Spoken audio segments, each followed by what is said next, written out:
प्राय गरेर बुझिने भनेको चाहिँ राज सञ्चालन विभागले छापा हान्छ अब भन्ने नै हो।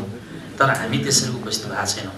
हामी चाहिँ यो सुन्दर नगरीमा अब जेनजी आन्दोलनमा पनि ठुलो क्षति भएको छ यस ठाउँमा है, हामीलाई त्यो ज्ञातै छ।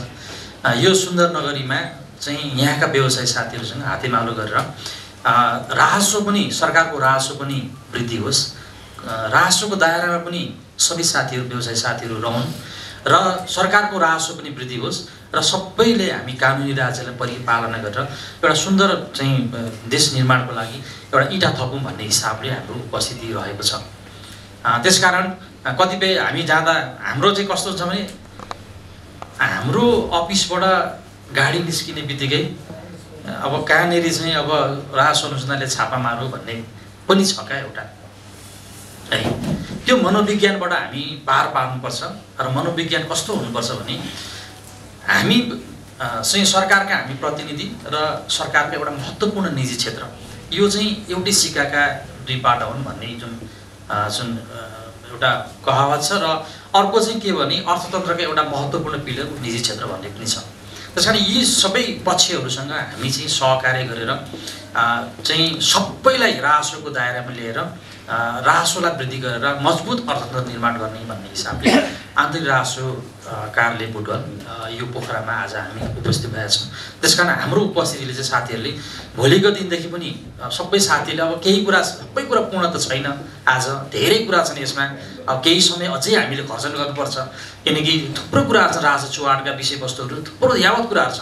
आजको यो एक दुई घन्टाको ले मात्रै पूर्ण नहोला, तर पनि हाम्रो सानो प्रयास हो सबै साथीहरू राजस्वको दायरामा हो। के समस्याहरू छन्, अब अघि हाम्रो साथीहरू पनि भन्दै तपाईँहरूका समस्याहरू कतिपय कुराहरू हामीले भिसिडिएसका समस्याहरू एड्रेस गर्नुपर्ने, हाम्रो लेभलबाट गर्नुपर्ने कुराहरू हामी भन्सार कार्यालयले गरेको गल्ती र आन्तरिक राजस्व कार्यालयले गरेको यदि गल्ती छ भने त्यसको चेक जाँच गर्ने, त्यसको नियमन गर्ने निकाय पनि हामी पनि हो है।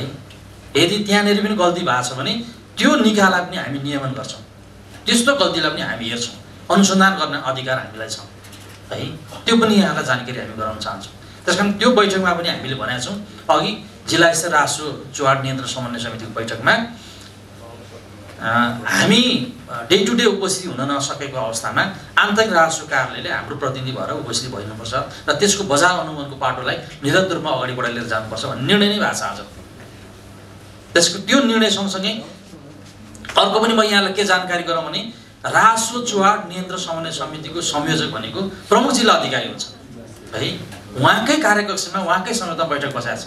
त्यसकारण बजार अनुगमनलाई यहाँहरूसँगै सहकार्य गरेर फेरि है बजार अनुगमन गरेर फाट्दै गएर ड्याङडुङ गर्ने भन्ने त्यो किसिमको अब हुँदैन, गर्नु पनि हुन्न भन्छु। त्यसकारण बजार अनुगमन गर्दाखेरि पनि व्यवसायी साथीहरूसँगै हातेमालो गरेर जानुपर्छ भन्ने सन्दर्भमा हामीले केही कुराहरू अगाडि बढाएका छौँ। यस सन्दर्भमा मैले यहाँलाई यो जानकारी पनि गराएँ।